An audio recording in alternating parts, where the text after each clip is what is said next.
నమస్తే. ప్రస్తుతం లైవ్లో జాయిన్ అయ్యారు జనసేన పార్టీ రాష్ట్ర అధికార ప్రతినిధి అడ్వకేట్ రజనీ గారు. వారితో మాట్లాడదాం. రజనీ గారు నమస్తే అండి. నమస్తే వలి గారు. రజనీ గారు, శ్రీకాళహస్తిలో జనసేన పార్టీ ఇన్ఛార్జిగా ఉన్నటువంటి వినుత కోట, వారి హస్బెండ్ ఇద్దరు వారి దగ్గర పనిచేసే డ్రైవర్ని దారుణంగా హత్య చేసి అక్కడ చెన్నైలో పడేశారు. ఇది ఇప్పుడు రాష్ట్ర వ్యాప్తంగా తీవ్రంగా చర్చనీయాంశమైన అంశం. ఆ కేసులో వాళ్ళు జైల్లో కూడా ఉన్నారు. ఇప్పుడు ఆ డ్రైవర్గా ఉన్నటువంటి రాయుడి సిస్టర్ మాట్లాడుతూ ఉంది, పవన్ కళ్యాణ్ గారు మీరే మాకు న్యాయం చేయండి, పవన్ కళ్యాణ్ గారు మీరు స్పందించండి, మీ జనసేన పార్టీకి సంబంధించినటువంటి మహిళే చాలా దారుణంగా ప్రవర్తించి మా అన్నయ్యని బలి చేశారు, ఈ కేసులో మాకు న్యాయం చేయండి సార్ అని రిక్వెస్ట్ చేస్తుంది. ఏమంటారు మేడం? ఒక జనసేన పార్టీ రాష్ట్ర అధికార ప్రతినిధిగా మీ రియాక్షన్ ఏంటి? నమస్తే వలి గారు. ముఖ్యంగా ఇటువంటి మర్డర్ కేసుల్లో మీలాంటి జర్నలిస్టుకో రాజకీయ నాయకులకో తెలియని విషయాలు ఏంటంటే, ఇవాళ ఎవరైతే నేరగాడుగా ఉన్నారో తదుపరి విచారణ నిమిత్తం వాళ్ళు నేరగాళ్లు కాకపోవచ్చు. అంటే ఇవాళ అన్ని ఆధారాలు వీతనే ముద్దాయి అని చూపిస్తున్నాయి అనుకోండి. For suppose Satyam Babu case చూశారు కదా, ఆయేషా మీరా హత్య కేసులో సత్యం బాబు కేసు.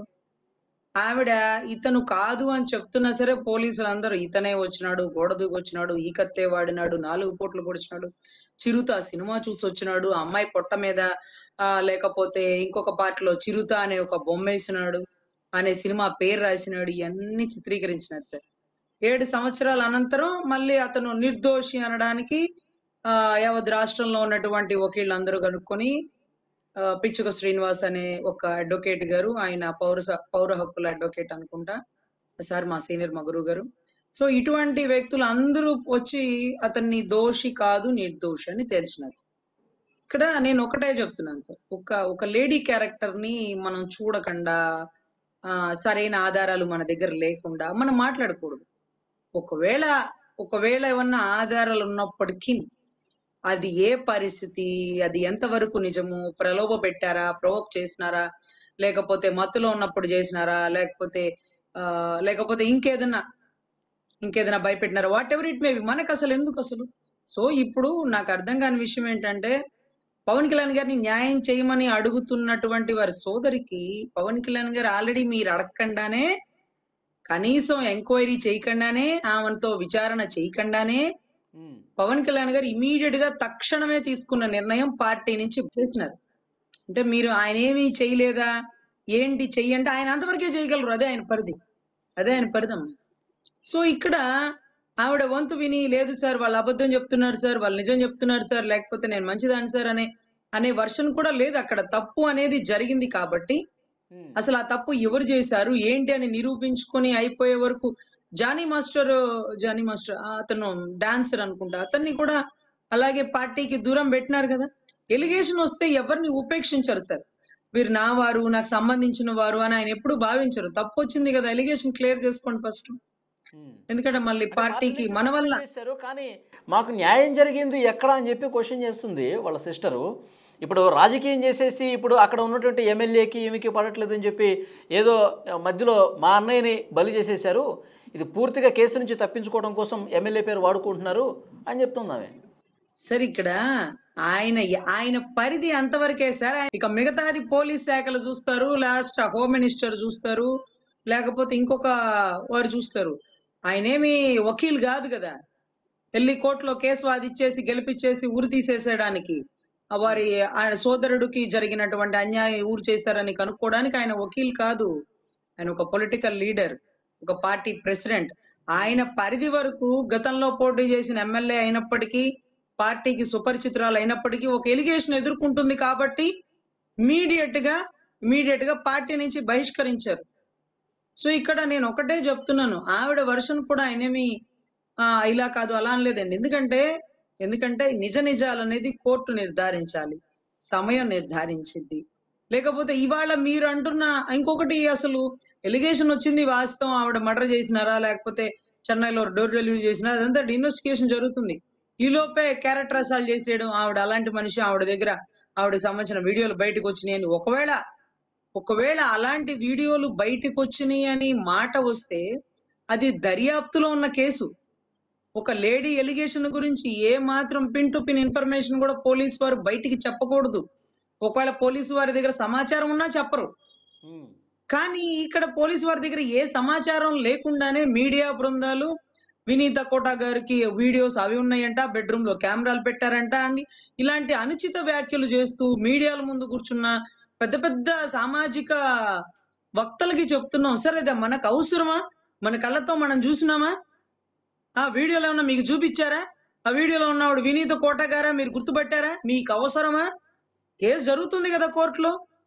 ఒక మహిళ మీద ఒక ఎలిగేషన్ వచ్చింది, మర్డర్ చేశారని ఎలిగేషన్ వచ్చింది. దాన్ని ఆవిడ నిరూపించుకుంటారా? ఆధారం లేకపోతే అరెస్ట్ అవుతారా? లేకపోతే శిక్షార్హులు అవుతారా? What ever it may be, case జరుగుతుంది కదా. క్యారెక్టర్ అసాల్ట్ చేయడం తప్పండి. అది మనం అసలు చాలా పెద్ద తప్పు. మనం ఏ పార్టీ వారైనా సరే, ఏ పార్టీ వారైనా వద్దు. మనం ఆడబిడ్డ గురించి ఒళ్ళు దగ్గర పెట్టుకొని మాట్లాడాలి. మన దగ్గర ఏ ఆధారాలు లేవు. వారు చేశారా? వారితో ఎవరన్నా చేపించారా? లేకపోతే ఎవరో చేసి వారి మీద వేశారా?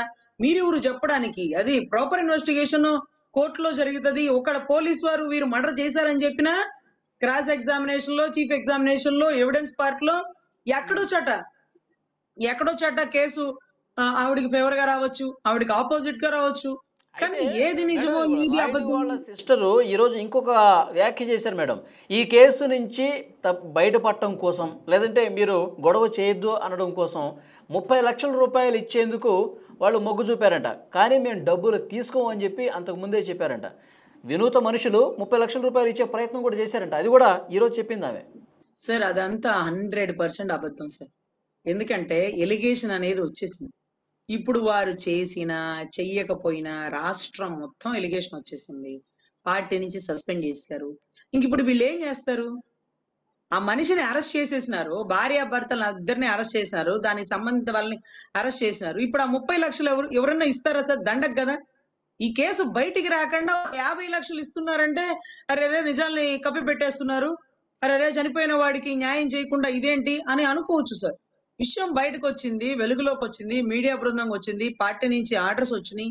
అమ్మాయి సస్పెండ్ అయిపోయింది, తర్వాత అమ్మాయి జైల్లో ఉంది. ఇంకా ఏం దాచిపెడతారు? ఆ బిడ్డ ఏం అడుగుతుంది? వాళ్ళ రాయుడు గారి సిస్టర్ మాకు న్యాయం చేయండి పవన్ అన్న అంటుంది. 100% న్యాయం చేస్తారమ్మా, దాంట్లో ఎటువంటి సందేహం లేదు. మీరెవరో తెలియదు, మీరు కనీసం ఆయన్ని కలవనే లేదు. ఇమీడియట్ గా అయినా సరే తప్పు జరిగింది అని భావిస్తున్నారు కాబట్టి పార్టీలోంచి ఆ అమ్మాయిని బహిష్కరణ అనే పదాన్ని వాడి మరీ ఒక లెటర్ రిలీజ్ చేసినారు. ఉమ్. సో ఇంత కఠినంగా ఉంటారు ఆయన. ఆయన కఠినత్వం అసలు మీకు తెలియదు. మీకు తెలియదు ఆయన ఎంత కఠినంగా ఉంటారో శిక్షల విషయంలో. లేకపోతే చిన్న మాట తేడా వచ్చినా ఎంత కఠినంగా మేడం, ఉంటారో మీకు గతంలో తెలియదు. కూడా వినూత గారు పార్టీ విధి విధానాలకు లోబడి కాకుండా కొంత భిన్నంగా వ్యవహరిస్తున్నారని చెప్పి ఒక చర్చ కూడా ఉంది మేడం. ఇప్పుడు ఈ విషయం బయటకు వచ్చిందే కానీ మర్డర్ విషయం అంతకు ముందు నుంచే కూడా కొంత వివాదాస్పదంగా ఉన్నట్టుగా తెలుస్తోంది. మొన్న సస్పెండ్ చేసినటువంటి ఆ లెటర్లో కూడా ఒక్కసారి నేను మీకు చదివి వినిపిస్తాను మేడం. క్లియర్గా, శ్రీకాళహస్తి నియోజకవర్గ ఇన్ఛార్జిగా ఉన్న శ్రీమతి వినూత కోట వ్యవహార శైలి పార్టీ విధి విధానాలకు భిన్నంగా ఉన్నందున గత కొంతకాలంగా, మేడం అండర్లైన్ ఇది, గత కొంతకాలంగా పార్టీ కార్యక్రమాలకి దూరంగా ఉంచడమైంది. ఆమెపై ఇప్పుడు చెన్నైలోని హత్య కేసు ఆరోపణలు పార్టీ దృష్టికి వచ్చాయి. ఈ క్రమంలో వినూత కోటను పార్టీ నుంచి బహిష్కరించడమైంది. గత కొంతకాలంగా కూడా ఆమె కొంత వివాదంలో ఉన్నారు, పక్కన పెట్టామని కూడా చెప్పారు పవన్ కళ్యాణ్ గారు. ఎలా చూస్తారు దీన్ని? సరే, ఇక్కడ కూటమి అంటే 3 పార్టీల కలయిక. ఒకరు ఎక్కువ, ఒకరు తక్కువ, సరి సమానం ఇలాంటి పరిస్థితులు అయితే నెలకొంటా ఉంది కూటమిలో. అటు టీడీపీ వాళ్ళకైనా కొంచెం ఇబ్బందిగా ఉంది, జనసేన వాళ్ళకి ఇంకొంచెం ఎక్కువ ఇబ్బందిగా ఉంది. ఆ బీజేపీ వాళ్ళు సెంటర్ లో మేము ఎంత గొప్పగా ఉన్నాం, రాష్ట్రంలో మమ్మల్ని పట్టించుకోవట్లేదు అనే స్థాయిలో వాళ్ళు ఉన్నారు. సో మన చేతికి ఉండే 5 వేళ్లే సరిగా ఉండవు, తిన్నగా ఉండవు. మన ఇంట్లో ఉండే బిడ్డలే, మన ఒక తల్లి కన్న బిడ్డలే సక్రమంగా ఉండరు. ఒకరికొకరికి భాషా విద్వేషాలు లేకపోతే ఇంకోటి ఇంకోటి ఉంటుంటాయి. సో కూటమిలో అందరూ ఉన్నప్పుడు ఎక్కడో చాట చిన్న చిన్న ఇబ్బందులు ఉండనే ఉంటున్నాయి. దానికి కొంతమంది పార్టీకి దూరంగా ఉంటున్నారు, కొంతమంది ఇంకొంచెం స్ట్రాంగ్ గా ఫైట్ చేస్తున్నారు. నిన్న మొన్న కూడా ఎవరిదో ధర్నాకని బయటకు వస్తే అతని మీద కూడా వేటు వేసి ఎంక్వైరీ చేపిస్తున్న తరుణాలు మీరు చూసినారు. కానీ మీరు ఒకటే తెలుసుకోవాలి, ఆయన చాలా కఠినంగా ఉంటాడు. ఆయన కాన్సెప్ట్ రాష్ట్ర అభివృద్ధి. దానికి అడ్డం వచ్చిన వారు ఎవరైనా, నా సొంత కుటుంబ సభ్యులైనా సరే, రాష్ట్ర అభివృద్ధి కోసం నేను ఏమాత్రం ఉపేక్షించను. కుటుంబం అంటే ఎవరని భావిస్తున్నారు? కుటుంబం అంటే జనసేన. మనం ఆయన అభివృద్ధి పదంలో వెళ్తున్నప్పుడు ఆయన బాటలోనే మనం వెళ్ళాలి. నాతో వచ్చేవారే నా వారు, నన్ను ప్రశ్నించేవారు, నన్ను శంకించేవారు నా వారు కాదు. అంటే ఆయన వ్యూహం ఆయనకుంది. అమరావతి తీర్చిదిద్దాలనో, రాష్ట్రంలో క్రైమ్ రేట్ తగ్గించాలనో, లేకపోతే అవినీతి అనేది తగ్గించాలనో, సుస్థిరత పెంచాలనో, లేకపోతే ఒక రబ్బర్ చెప్పులున్నోడు రాజకీయం చేసే అవకాశం కల్పించాలని ఏదో ఒక భయంకరమైన తపనతో ఆయన తన ప్రయత్నాన్ని చేస్తున్నారు. దానికి ఎప్పుడూ ఆటంకపరచకండి నా కుటుంబ సభ్యులు. మనమందరం కలిసి రాష్ట్ర అభివృద్ధికి పాటుపడదాం అనేటటువంటి ఒక దృఢమైన సంకల్పంతో ఉన్నప్పుడు, చిన్న చిన్న ఇబ్బందులు వచ్చినప్పుడు ఆయన చాలా స్ట్రిక్ట్ డెసిషన్స్ తీసుకుంటారు. ఈ డెసిషన్ ఇంత చిన్న విషయానికి తీసుకున్నారా అని మనకు అనిపించొచ్చు. కానీ ఇంకా కొంచెం పెద్ద తప్పు చేయాలనుకున్నవాడు, లేకపోతే ఇంకొంచెం గట్టిగా మాట్లాడదాం అనుకున్నవాడు, ఎప్పుడైతే ఆయన గతంలో తీసుకున్న స్ట్రిక్ట్ డెసిషన్ చూసి కొంత లెక్క ఆ మాట మాట్లాడడానికి సుముఖత చూపించడు. వద్దులే, అన్నకి కోపం వస్తుంది, మనం ఇలా మాట్లాడకూడదు, ఇది మీకు ఇబ్బంది కలుగుతుంది, వద్దొద్దు, మనం ఈ కాన్సెప్ట్ లో మనం వెనక్కి వెళ్దాం. ఆయన అభివృద్ధి పదంలో ముందుకు వెళ్తున్నాడు. లేని చోట రోడ్లు ఉన్నాడు, నీళ్లు లేని చోట మంచినీటి కుళాయిలు పెట్టిస్తున్నాడు. ఆయన ఆయన ఆయన పనిలో ఉన్నాడు. ఆయన పనిని ఇబ్బంది పెట్టకండి. మన కుటుంబం అనేది ఎప్పుడు మన కుటుంబ సభ్యుడికి చేదోడు వాదోడుగా ఉండాలి, కానీ కాలికి చేతికి అడ్డుగా మనం రాకూడదు. ఆయన నడిచే విధానంలో కాళ్ళకి చేతులకు మనం అడ్డు తగలకూడదు. ఓకే. సో సో కుటుంబం అంటే ఇలాగే ఉండాలి. కాబట్టి ఆయన అంత కష్టపడి 10 సంవత్సరాల తర్వాత ఆయన ఒక నాయకుడిగా మేము చూస్తున్నాము. గొప్ప రాజకీయ నాయకుడిగా ఉన్నారు. ఈరోజు అభివృద్ధి పదంలో ముందుకు వెళ్తున్నారు. దయచేసి పార్టీలో సభ్యులందరూ గాని, కార్యకర్తలు గాని, నాయకులు గాని ఒక్కటే గుర్తుపెట్టుకోండి. ఆయన కోపం ప్రజలకు తెలియకపోవచ్చు, పార్టీ సభ్యులకు బాగా తెలుసు ఎంత కఠినంగా ఉంటారనేది. సో ఆయనకి ఇబ్బంది పెట్టద్దు, ఆయన పనిలో అడ్డు రావద్దు. ఆయన ఒక కాన్సెప్ట్ లో ఉన్నారు, అభివృద్ధి పదంలో ముందుకు తీసుకువెళ్లాలని. ఎప్పుడూ ఆయనకి సపోర్ట్ గా ఆయన వెనకాలే మనం మనస్ఫూర్తిగా ఉండాలి. ఆయన తీసుకునే నిర్ణయం ఆలోచించి తీసుకుంటారు. ఎప్పుడు స్వలాభానికి తీసుకోరు, తనకి లాభం వచ్చేది ఏది తీసుకోరు. ఏదైనా రాష్ట్ర అభివృద్ధి కోసం ఒక నిర్ణయం తీసుకుంటారు. ఈ రోజు ఎమ్మెల్యే అవ్వాల్సిన వాళ్ళు చైర్పర్సన్స్ అవుతున్నారు, చైర్పర్సన్స్ అవ్వాల్సిన వాళ్ళకి పదవులు రాకుండా అలాగే కూర్చునున్నారు. ఏంటి పార్టీ ఏంటి అంటే ఆయన కనపడిన ప్రతి చోట జనసేన ఉన్నట్టేనండి. మనం ఏది కనపడట్లేదు అని అనుకోవడానికి లేదండి. అప్పట్లో ఎన్టీ రామారావు గారు ఒక్కరే తిరిగి టీడీపీని స్థాపించినారు. అప్పుడు టీడీపీలో ఎవరున్నారు ఎవరికి తెలియదండి. ఎన్టీఆర్ గారు అన్నగారు అనేవాళ్ళు, అన్నగారు వస్తున్నారని. అన్నగారు ఒక్కళ్ళే తెలుసు, తర్వాత ఎవరు పార్టీ సభ్యులు తెలియదు. ఈ రోజు మన అన్న సెంట్రల్ స్థాయిలో కూడా ఒక గొప్ప నాయకుడు. మన అన్న తెలిసినప్పుడు మనం తెలియదా? మన అన్న ఎక్కడికి వెళ్ళాడంటే అక్కడ మనం వెళ్ళినట్టే. ఆయన ఆ స్థాయిలో ఉన్నాడంటే మన భుజస్కంధాల మీద మనం పల్లకిలో మోసినట్టు మోసి దగ్గరుండి ఓట్లు వేయించి గత ప్రభుత్వాన్ని ఎదుర్కొని ఆయన ఆ స్థాయిలో మనం కూర్చోబెట్టినాం కదా. మనం లేనిదే ఆయన లేడు, మనం లేనిదే ప్రభుత్వాలే లేవు. మరి అటువంటప్పుడు మనం లేవని ఎందుకు భావిస్తాం? ఈ రోజు వారు కనపడిన ప్రతిసారి మనం ఉన్నట్టే. మనం అక్కడ దగ్గరలో లేకపోవచ్చు, లేకపోతే ఒక పెద్ద పోస్ట్ లో లేకపోవచ్చు, కానీ ఆయన ఆ పోస్ట్ లో ఉన్నాడంటే ఇక్కడ మనం ఇన్ని సంవత్సరాలు మనం పడిన కష్టమే కదా. సో 100% జనసేన ఎక్కడో ఉంది అనే వాళ్ళకి చెప్తున్నాం. మా అన్న ఎక్కడుంటే జనసేన అక్కడున్నట్టే. మా అన్న చాలా కఠిన నిర్ణయాలు తీసుకుంటాడు. రాష్ట్ర అభివృద్ధికి ఎవరిని అడ్డు రానిప్పుడు వాడి కుటుంబ సభ్యులైనా అడ్డు రానివ్వడు. సో ఖచ్చితంగా పార్టీ ఎక్కడో లేదండి, ఆయన ఎక్కడుంటే పార్టీ అక్కడ ఉంది. So any time any moment ఆయన నుంచి పిలుపు వస్తుందని పార్టీ కార్యకర్తలందరూ ఎదురు చూస్తున్నారు. పిలుపు వచ్చే వరకు ఎదురు చూస్తారు. అప్పటి వరకు మా బిడ్డ రాష్ట్ర అభివృద్ధి కోసం కష్టపడుతున్నాడు అనుకుంటారు. పిలుపు వచ్చాక మా బిడ్డ మమ్మల్ని కూడా గుర్తుపెట్టుకున్నారు అని భావిస్తారు. మమ్మల్ని గుర్తుపెట్టుకోకపోయినా రాష్ట్ర ప్రజలందరినీ తన మనసులో పెట్టుకొని ఒక దృఢమైన సంకల్పంతో రాష్ట్ర అభివృద్ధికి పాటుపడే మా అన్న ఎప్పుడు గొప్ప స్థాయిలో ఉండాలని కోరుకుంటూ, వినూత కోట గారి మీద వచ్చేటటువంటి అసందర్భ ప్రేలాపన, అసత్య ప్రచారాలు ఇవన్నీ మానుకోండి. దయచేసి ఎవరి సభ్యులకైనా చెప్తున్నా, ఇవన్నీ మానుకోండి. మనకు అనవసరం. ఇవాళ మర్డర్ చేసినోడు రేపు మర్డర్ చేయలేదని వస్తుంది, ఇవాళ మర్డర్ చేయలేదన్నోడు రేపు మర్డర్ చేశాడని వస్తుంది. మనకు తెలియదు అక్కడ ఏం జరిగిందో. బెడ్రూమ్ లో కెమెరాలు వాళ్లే పెట్టించారట, అందుకే ఆ బిడ్డను చంపేసినారట. ఇవన్నీ మనకెందుకండి? కోర్టు సమగ్ర విచారణ జరుపుతుంది, పోలీసు వారు ఆధారాలు అవన్నీ సేకరిస్తున్నారు. సో తెలియనప్పుడు ఒక ఆడబిడ్డ గురించి వారు ఎవరైనా గాని, మన శత్రువైనా గాని మనం మాట్లాడకూడదు. మనం ఏ రోజు భారతమ్మ గారి గురించి మాట్లాడలేదే, విజయమ్మ గారి గురించి మనం ఎప్పుడు తప్పుగా మాట్లాడలేదే. ఎందుకంత గౌరవిస్తున్నాం అంటే అది మనం మహిళలకు ఇచ్చే గౌరవం. మరి మన పార్టీలోంచి బయటికి వెళ్ళిన మహిళ, తప్పు చేసిన మహిళ అంటే మనం చేసిందో చేయలేదో మనం ఎలా చెప్పగలుగుతాం? కోర్టు కదా నిర్ధారించింది. సో మీ పోటీ వాళ్లే తెలంగాణలో దిశ ఎన్కౌంటర్ జరిగినప్పుడు ఆ నలుగురు కాల్చి చంపేసినారో, లేకపోతే ఆ నలుగురిని అలాగే చంపాలి, ఆ నలుగురి అమ్మాయిని రేప్ చేసినారని మీలాంటి వాళ్ళే రోడ్ల మీద కొవ్వొత్తులు పట్టుకొని వెళ్ళింది. ఆ నలుగురు బలయ్యే వరకు నిద్రపోలా. ఆ నలుగురు బలయ్యాక సంతోషపడ్డారు. కానీ ఆ నలుగురు కాదు, ఎవరో ఒకరిని తప్పించడం కోసం ఆ నలుగురిని బలి చేశారని మాలాంటి న్యాయవాదులు 2, 3 సంవత్సరాలు సుదీర్ఘ ప్రయాస తర్వాత రెండు రాష్ట్ర ప్రజలు అప్పటికి మేల్కొల్పుకున్నారు.